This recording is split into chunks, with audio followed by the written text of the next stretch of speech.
welcome back with us di Film Ngemil Talk. Yeay! Jadi kalau kalian mau ikut kita untuk Piltok, syarat wajibnya itu harus membawa. Jadi guys, dengan kita yang sudah hidup di dunia yang sudah tidak bisa dipisahkan dari media digital, HP, internet dan lain sebagainya tuh udah susah ya guys ya. Jadi di dunia ini tuh banyak sekali cybercrime, online scam yang patut kita hindari. Untuk itu kita membahas topik itu sekarang guys. Gimana teman-teman? Itu topik yang lagi hangat banget di sekarang. Benar, karena kita tiap hari Kita tiap hari gak bisa jauh-jauh dari gadget guys. Kita pasti tiap hari tuh bawa-bawa gadget, main gadget, bahkan pekerjaan pun sekarang ada di gadget. Kita langsung aja panggil gue star kita aja ya. Iya, gue star kita ini adalah orang yang sudah pernah scam guys. Iya. Salah satu korban scam. Iya, dia tuh adalah orang berpengalaman lah. Kita di sini akan meminta beliau untuk menceritakan pengalaman scam Untuk sharing cerita dia biar kalian itu juga gak gampang ketipu ya guys sama yang begituan gitu. juga tips and trick agar kalian tidak tertipu. Oke, baiklah, mari langsung saja kita panggil.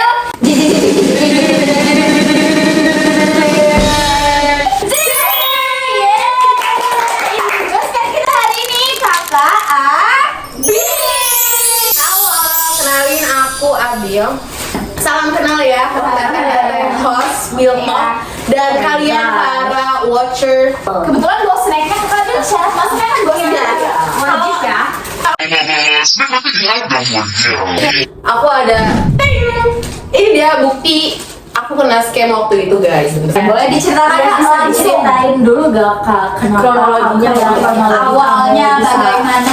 Ya. Oke, jadi gini, kan kita ini sebagai mahasiswa baru ya. Mahasiswa baru tuh dulu kita tinggalnya di asrama. Karena asrama tuh nggak untuk selamanya gitu kan. Mesti kita antisipasi buat nyari kos. Nah, ini tuh memang dimulai karena aku nyari kos dengan teman sekamar aku.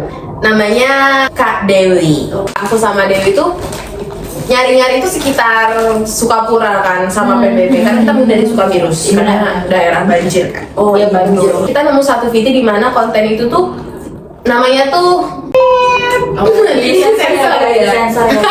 Nah pokoknya kosnya itu bagus banget. Dia tuh sekisaran 18 sampai 21 waktu itu kalau nggak salah. Terus habis itu udah nih kita nemu dan awalnya yang nemuin itu kalau nggak salah tuh teman kamar aku si Dewi itu. Dia nge-share ke aku dan aku nge-share ke orang tua aku kan. Wih bagus ini bagus gitu kan. Terus akhirnya aku minta nomornya dong. Soalnya yang ngechat duluan itu si Dewi awalnya. Nah, si Dewi itu di sini sebenarnya udah ada kejanggalan teman-teman. Kejanggalan pertama itu pas si scammer ini ngasih harga, tiba-tiba harganya jadi 11 juta. Itu udah janggal kan, udah janggal banget di situ. Tapi ya positif thinking aja kan, mungkin promo apa baru buka apa gimana. Itu positif thinking itu bisa jadi plus minus ya. Iya. Nah terus habis itu nomornya itu dikasih ke aku kan. Aku juga ikut ngecek. Aku tuh orangnya satset kan, jadi kayak mau survei gitu kan besoknya. Akhirnya aku bilang mau bikin appointment dulu kan, besok mau survei. Mana ya? Sebentar. Udah dikasih juga bukti chatnya guys. Nih, awalnya kan aku nanya fasilitas umum sama kamarnya apa aja gitu kan. Pokoknya lengkap gitu kan di sini tuh. Nah, terus kejanggalan kedua itu konten TikTok dan fotonya itu beda banget. Waduh, Nih kalian lihat, fotonya begini. Beda kan? Iya, itu beda banget sih. banget. Tiba-tiba dia bilangnya gini, "Kak, mau kos di daerah mana, Kak?" Gitu kan. Terus kan aku kan udah mulai, maksudnya gimana? Oh, terus aku positive thinking lagi. Oh mungkin ada banyak cabang. Iya. Terus aku bilang Permata Buah Batu kan kak. Terus dianya udah tiba-tiba nunjukin transaksi kan. Ini kak yang baru booking di tempat kami kak, gini. Ada bukti 350.000 kan. Katanya tuh kalau mau survei dia harus DP dulu. Jadi nanti kalau misalkan dia nggak jadi ngambil, uangnya dibalikin gitu. Itu tanda-tanda orang nipu ya teman-teman. Karena orang survei itu nggak mungkin minta duit. Iya, nggak pernah kayak betul banget. Terus akhirnya besoknya nih, gua udah ngehubungin kan. Gua udah transfer dia. 350.000. Iya. Serius? Gede juga ya sebenarnya. Iya, 350.000, tapi adminnya tuh 2.500 yang di BI Fast. Terus tiba-tiba dia bilang, Kak, tolong untuk biaya adminnya pilih yang 6.500, Kak. Gitu kan. Aduh, kenapa request? Kenapa request ya? Siapa yang gak kesel masalah admin doang gitu kan. Iya. Apa Kak, kan sudah dibayar gitu. Nanti kalau udah masuk kita kirim balik ke rekening. Sayang dong uang sayanya buat admin Kak gitu kan. Terus dia telepon kan. Oh, dia telepon bukan kamu. Bukan dia yang nelfon.